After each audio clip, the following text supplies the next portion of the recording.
का, गुरु नानक जी महाराज, गुरु अंगद जी, गुरु अमरदास, गुरु रामदास, गुरु अर्जुन देव, उन लोगों ने तो संत मत का बयान किया। लेकिन ये सब साहब कबीर के बाद हुआ है, खेल हो रहा है। बाकी पहले जितनी किताब मुसलमान भाइयों का है, ईसाइयों का है, हिंदू धर्म का है, इसमें कभी वहां ये चीज नहीं उजागर हो पाई, नहीं मिल पाई। कहते महाराज ये सतलोक क्या चीज है? अब देखो सतलोक के बारे में उत्तर दे रहे हैं। कहा त्रिलोकी के आगे शून्य, शून्य के आगे है महाशून्य, ताके परे देश सतलोका, काल कर्म नहीं कष्ट कलेशा। कहा एक तो त्रिलोकी है, इस तीन लोक के राजा को ही त्रिलोकी नाथ कहा जाता।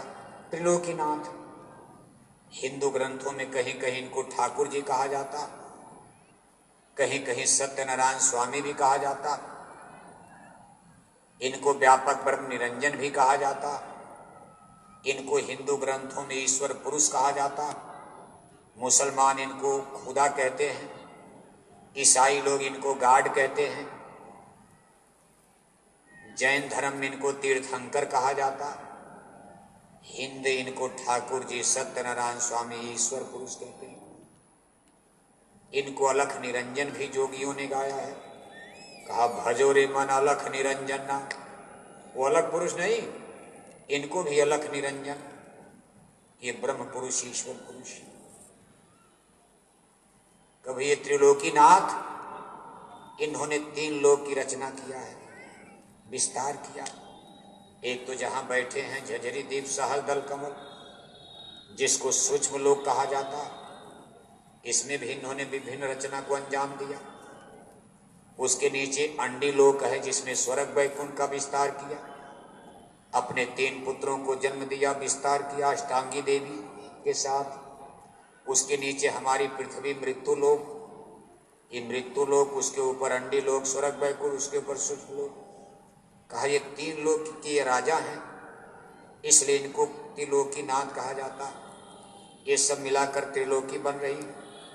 कहा त्रिलोकी के आगे शून्य, गगन मंडल त्रिकुटी मुकाम, भंवर गुफा नाका महाकाल पुरुष का देश। कहा जहां बड़ी बड़ी शून्य महाशून्य, आगे महाशून्य मैदाना। कभी ये सब पार करने के बाद ताके परे देश सतलोका, और वहां स्थिति क्या है? काल कर्म नहीं कष्ट कलेश है। कभी अमर देश सतलोक बहुत ऊंचाई पर है। अब बताओ स्वर्ग वैकुंठ कितना नीचे छूट गया, जिसमें जाकर हिंदू लोग मुक्ति खोज रहे हैं। हमारी धरती के ऊपर स्वर्ग वैकुंठ, उसके आगे सूक्ष्म देश सहल दल कमल, उसके ऊपर गगन मंडल त्रिकुटी मुकाम, उसके ऊपर पार ब्रह्म का देश, उसके ऊपर महाकाल पुरुष का देश भंवर गुफा नाका। का इन सब मंडलों को पार करने के बाद अभी तो मेन संतों ने बताया, बीच में बहुत बड़ी रचना, बेशुमार, कोई गिनती नहीं। कहा सबके परे देश सतलोका, सबसे परे है सतलोक। और उस सतलोक की महिमा क्या बताई गई? कहा काल कर्म नहीं कष्ट कलेशा, वहां न काल है, जैसा कि हमने पहले बताया, वहां टाइम नहीं है, प्रेजेंट पास्ट फ्यूचर, दिन रात सुबह शाम, जाड़ा गर्मी बरसात। कहा ये सिस्टम वहां नहीं है, इसलिए उसको अकाल देश कहते। सिख गुरु साहिबान कहते सत श्री अकाल। आप सिखों से मिलोगे उनका सत श्री अकाल वाहे गुरु, सत श्री अकाल वाहे गुरु।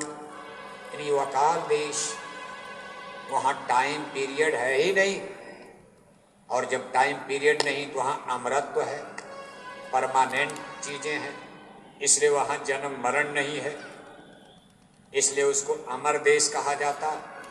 जितनी चीजें वहां अमर हैं, वो मरती नहीं, मिटती नहीं, कटती नहीं, पिटती नहीं। यहां तो मरेंगे, मिटेंगे, कटेंगे, पिटेंगे, सूरज चंदा तारे सब यहां प्रलय महाप्रलय में विलीन हो जाएंगे, लेकिन महाप्रलय वहां जाती नहीं, भंवर गुफा नाका तक ठहर जाती। महाप्रलय की आग भंवर गुफा तक जाकर सिमट गई।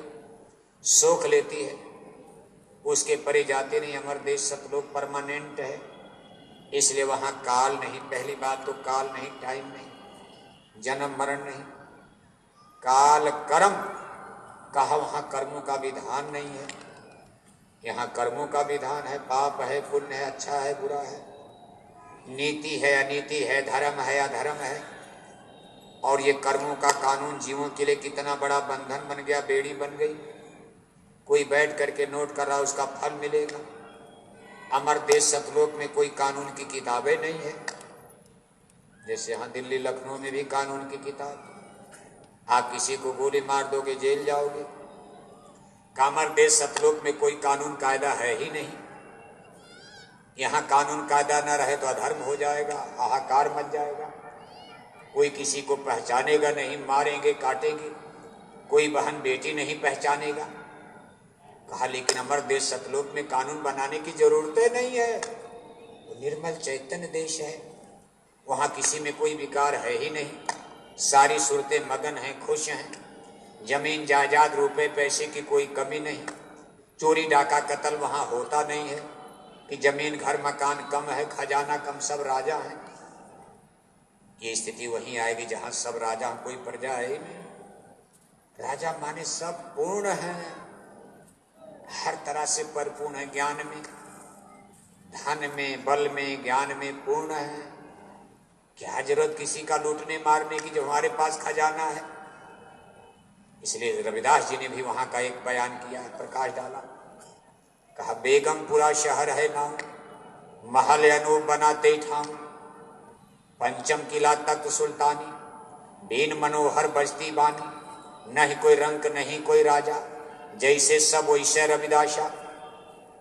कहते भाई वो बेगमपुरा, बेगम माने रानी होता, जैसे हिंदुओं के यहाँ रानियां होती, ऐसे मुसलमान बादशाहों के यहाँ रानियों को बेगम कहा जाता। कि भाई अमर देश सतलोक में सारी सूरतें बेगम हो जाती।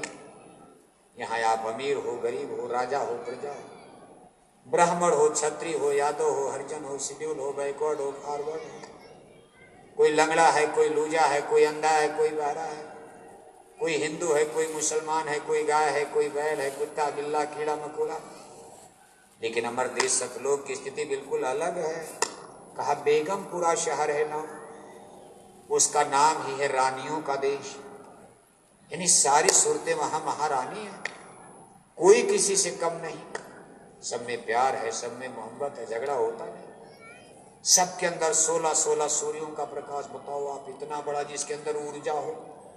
एक सूरज का प्रकाश आप देख रहे हो, भारत से लेकर लंदन अमेरिका तक सारी दुनिया को रोशनी दे रहा है। इस सूरज में, एक सूरज में इतनी ऊर्जा है, हमारी पूरी धरती माता को ऊर्जा दे रहा। वैसे वहां का सूरज भी अलग है, लेकिन अगर यही सूरज से तुलना करूं तो 16 सूरज का प्रकाश एक एक सूरज के अंदर सतलोक में हो जाता। जिसके अंदर इतनी ऊर्जा, एनर्जी, आप कितनी रचना कर दो, हर सूरतें कितनी रचना कर सकती, इतना आप उनके पास ज्ञान है, विज्ञान है, ऊर्जा, एनर्जी, पावर, शक्ति। इसलिए उसको रानियों का देश कहा गया। वहां कोई गरीब है ही नहीं। कहा भाई काल कर्म नहीं, कष्ट क्लेश, किसी कोई कष्ट नहीं है, कोई क्लेश नहीं है, जन्म मरण, दुख तकलीफ, बला बीमारी। इसलिए वहां कहीं कोई मेडिकल कॉलेज, कोई डॉक्टर, कोई अस्पताल का कुछ नहीं। वहां कोई बीमार होता ही नहीं, रोग नाम की चीज नहीं है। अब एक चीज यहां से देखो विश्वसनीय नहीं लगती, लेकिन हमारा आपका देश कभी यही संतों का देश है। इसको सतलोक कहा गया। कहा सतलोक की ये महिमा बताई गई वो ब्रीफ में। अब वहां की महिमा यहां कोई क्या बयान करेगा, लेकिन गुरु महाराज के वचन वाणी से जो सुना गया, समझा गया, ये सतलोक अमर देश। अब कहते भाई यही देश संतन का जानो, सूरत निज घर अपना जानो। कहा संतों का यही देश है। हे सूरत, तुम्हारा भी यही देश है, संतों का भी देश है, और सारी सूरतों का वही देश है सतलोक। स्वर्ग वैकुंठ नहीं, यानी सारी आत्माओं का देश अमर देश सतलोक है। जो वहां पहुंचे संत है सोई, बिन वहां पहुंचे संत न हुई। कहा जो लोग वहां आते और जाते उनको संत कहा जाता। आदि और अंत का भेद जान गए, आदि भी जान गए, अंत भी जान गए। अमर देश सतलोक का ना जाना जिनका हो गया वो संत गति मिल गई। कभी ये देश संतों का इतना शुभ और इसकी इतनी महिमा बताई गई। कहा महाराज ये नीचे जो लोग हैं, ऋषि मुनि ज्ञानी ध्यानी जोगी ये वो पंडित पुरोहित, अरे काहे तो बड़े नीचे में। कहा पंडित काजी भेक सब, वेद कतेब पुराण, ऋषि मुनि जोगी और जति बसे काल की छांव। कहे जितना प्रपंच आप देख रहे सब काल की छाया है, ये काल की छाया में बसे काल के घेरे में है। ऋषि मुनि ज्ञानी ध्यानी पीर पैगंबर औलिया जोगी जति बसे काल की छांव। कहा ये काल के अधिकार में है, इनको काल दूत तुम जानो, इनकी कही एक मत मानो। थोड़ा कड़ा शब्द है, झगड़ा इसीलिए हुआ। संतों ने सीधे कह दिया इनको काल दूत तुम जानो, इनकी कही एक मत मानो। ये नहीं जाने संतन की हस्ती, ये तो बसे काल की बस्ती। कहे काल के गांव में रहते, काल के घर में रहते, काल के इलाके में रहते, ये काल नगर में रहते हैं, ये काल की परिधि में ही चक्कर लगाते। थोड़ा ऊपर चले गए फिर ज्ञान लेकर नीचे आ गए, फिर यहां से वहां डाल दिया, वहां एक चक्कर लगाते रहते जन्म मरण इसी तरह से। कहा नहीं जाने संतन की हस्ती, ये तो बसे काल की बस्ती। इनको काल दूत तुम जानो, इनकी कही एक मत मानो। दूत माने मैसेंजर होता है, पाती दूत होता है, संदेशवाहक होता। कहा ये जो कुछ आपको संदेशा ज्ञान सुनाएंगी ये सब काल के मुखारबिंद की काल ने आप पर झाया है। आपको फंसाने का जतन ये बताएंगे। काल दिया जीवन को धोखा, चौथे पद से सबको रोका। काल ने जीवों को धोखा दे दिया है और अपने तमाम दूतों को संदेशवाहकों को भेजकर ज्ञानी बनाता है, विज्ञानी बनाता है। उन्हें क्षण बम परमाणु बम बनवा देगा, उन्हें से इंटरनेट कंप्यूटर मोबाइल बनवा देगा। ये सब काल का खेल है।